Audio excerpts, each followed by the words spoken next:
VSCC 24 news, सच के आगे कोई नहीं। नमस्कार, आप देख रहे हैं VSCC 24 न्यूज और मैं हूं आपके साथ प्रियांशी शर्मा। खबर है आगरा से, जहां दीवानी कचहरी से जुड़ा होने का मामला सुलझा नहीं पा रही न्यू आगरा पुलिस। आगरा दीवानी कचहरी का मामला सुर्खियों पर कारण बना। अधिवक्ता होने से जनता में चर्चा का बना विषय। न्याय और कानून की खुली अनदेखी की दीवानी परिसर में अधिवक्ता से की मारपीट तोड़फोड़, जिससे तनिष्का सदमे में है।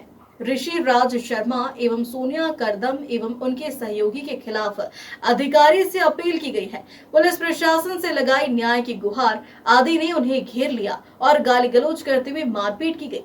पीड़ित का शोर सुनकर स्थानीय लोग मौके पर पहुंचे और उन्हें बचाया। पीड़ित ने घटना की जानकारी थाने में दी, लेकिन कोई कार्रवाई नहीं हुई।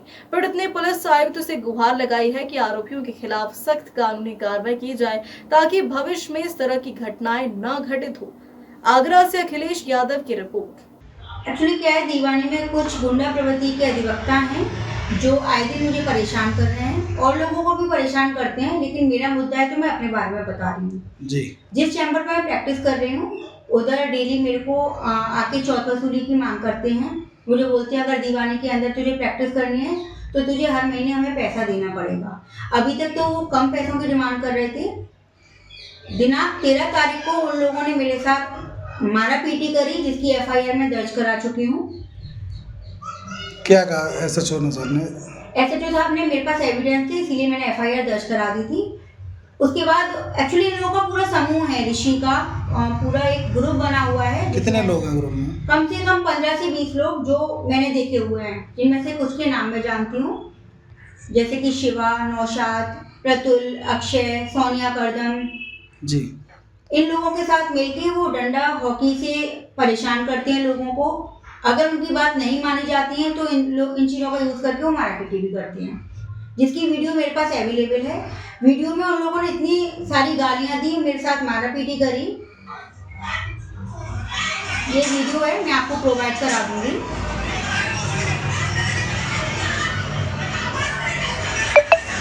और घटनाएं मुकदमे दर्ज हैं उनके काफी थाने में?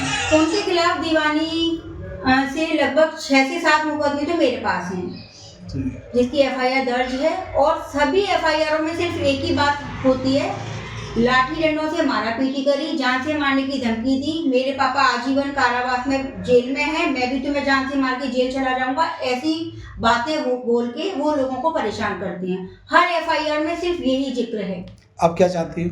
मैं उन लोगों ने मेरे को प्रेशर में लेने के लिए, चैम्बर से हटने के लिए या दीवानी में एंटर करने के लिए जो परेशानियां क्रिएट की थी, मैंने FIR दर्ज कराई थी। उस एवज में उन लोगों ने मुझे जाति सूचक शब्दों का मैंने प्रयोग किया, ये कहते हुए झूठी FIR दर्ज करा दी है। मैं न्याय चाहती हूँ, मैंने इस प्रकार का कोई भी जाति सूचक शब्द यूज़ नहीं किया।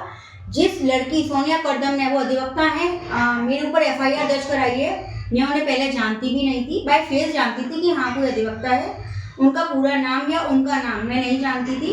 उन्होंने मेरे को प्रेशर में लेने के लिए झूठी FIR दर्ज कराई है।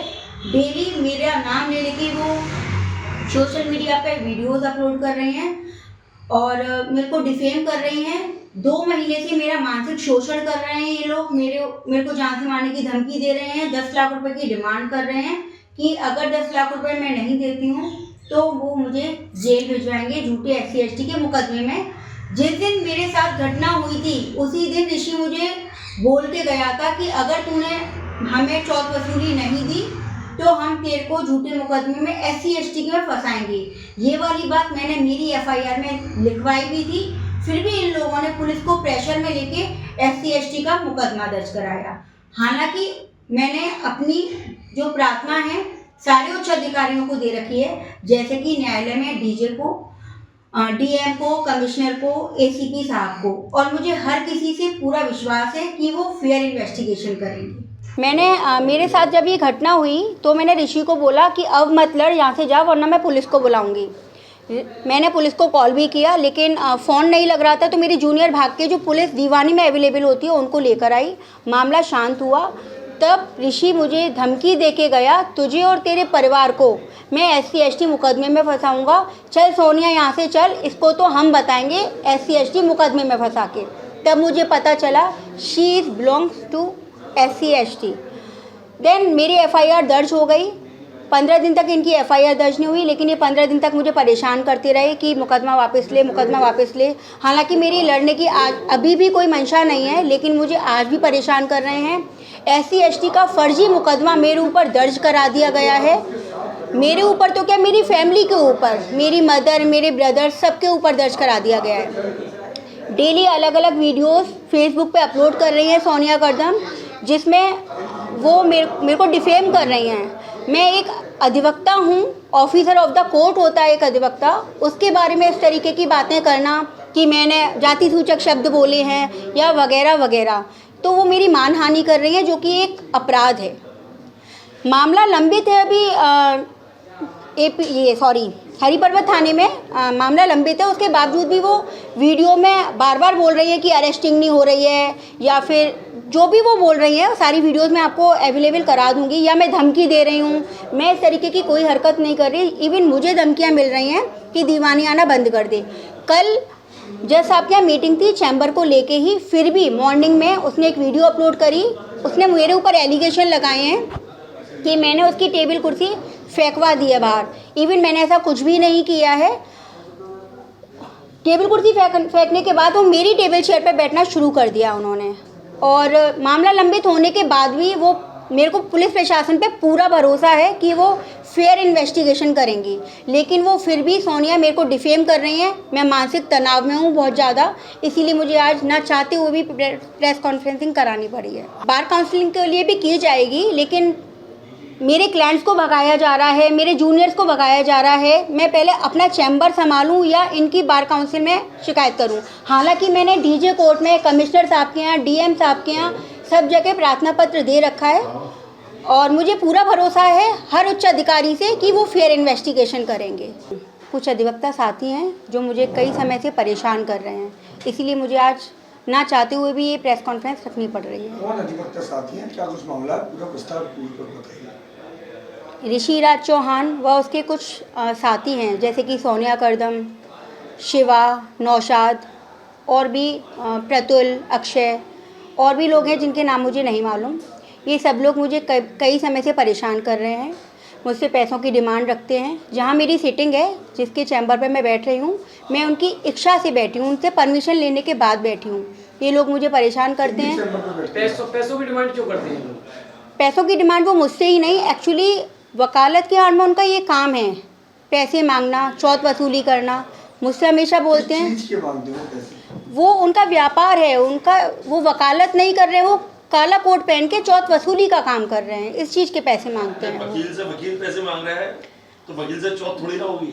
अब वो आधार पे तो किसी नाम से नहीं, उनका कहना मुझे नहीं मालूम। उनका कहना ये है कि अगर तेरे को दीवानी के अंदर एंटर करना है, वकालत करनी है, तो तू मुझे हर साल या तो 2.5 लाख रुपए देगी या हर महीने 20,000 रुपये देगी।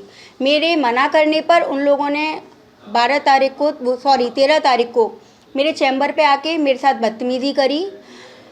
एक्चुअली जब वो ऋषि राज चौहान मुझे बोल रहे थे कि तनीषा तुम्हें मेरे को पैसे देने पड़ेंगे या तुम्हारी सीट पे कोई और बैठेगा, जो उसका मिलने वाली हैं सोनिया कर्दम, जिन्हें मैं पहले नहीं जानती थी, तो मैंने उनको, मैं उस दिन दीवानी में अवेलेबल नहीं थी। मैंने ऋषि को बोला कि मैं कल आके मुलाकात करती हूँ, तब देखते हैं वो बैठती हैं या नहीं। मैं कौन होती हूँ उनको हाँ या ना बोलने वाली? मेरा चैम्बर तो वो है नहीं, वो ब्रिजेंद्र रावत जी हैं, उनका चैम्बर है, मैं उनकी परमिशन से ही बैठी हूँ।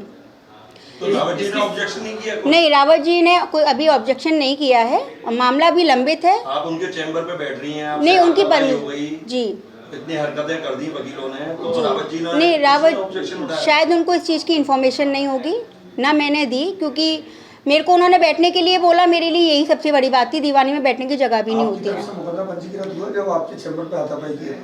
जी, एक्चुअली क्या था, 13 तारीख को मेरी जूनियर नंदिनी का कॉल आया कि मैम ऋषि और उसके कुछ साथी डंडे हॉकी लेके चैम्बर पर आए हुए हैं। 11 बजे का टाइम था, तो मैं कोई लड़ने की मंशा में नहीं थी, इसीलिए मैं मेरी मदर को बोला कि मम्मी आप एक सीनियर फेस लगता है, एक बुजुर्ग हो, आपकी बात सुन के शायद लड़ाई शांत हो जाए, क्योंकि इन लोगों का व्यवहार मुझे मालूम है, दीवानी में यही काम करते हैं, जिसके बहुत सारी वीडियोज़ एविडेंस मेरे पास हैं। तो मुझे लगा ये लोग बदतमीज़ी करेंगे, इसलिए मैंने यूनाइटेड बार की मैं कार्यकारिणी हूँ, वहाँ अनूप सर को कॉल किया, क्योंकि वो सेक्रेटरी हैं मेरे यूनाइटेड बार के, और अपनी मदर को मैं चैम्बर पे लेके गई। मैंने उनको बोला ऋषि को कि इस तरीके से तो नहीं बैठ सकती, इन्हें बैठना है तो फिर ये रावत जी से परमिशन लें। लेकिन ऋषि ने मेरी एक नहीं मानी, मेरे से इतना लाउड में बोले वो और बदतमीज़ी से बोलने लगे। तो मेरे जूनियर हैं, उन्होंने बोला कि थोड़ा शांति से बात करें। इसी बात पर ऋषि ने मेरे जूनियर के साथ बहुत ज़्यादा बदतमीज़ी करी, मारा पीटी करी, जिसकी वीडियो मेरे पास अवेलेबल है। बदतमीज़ी इस लेवल की थी, इतनी गंदी गालियाँ दी थी उसने जो मैं अभी आपके सामने बोल नहीं सकती। तो आप क्या चाहती हैं? एक्चुअली क्या है, ये ऋषि का पूरा प्रॉपर तरीके से एक गैंग है, वो गैंग को लेके चलता है। अगर उसकी बात कोई नहीं मानता तो वो SC ST का मुकदमा भी लगा देता है। मुझे नहीं मालूम थी कि सोनिया का पूरा नाम क्या है। मैं सोनिया को बाय फेस जानती थी क्योंकि हम दीवानी में प्रैक्टिस करते हैं, तो बाय फेस तो मैं जानती थी। इससे पहले मेरी सोनिया से कोई बातचीत नहीं थी। अब जब लड़ाई शांत हो गई, मैंने उसको बोला कि अगर तू लड़ाई शांत नहीं करेगा तो मैं पुलिस को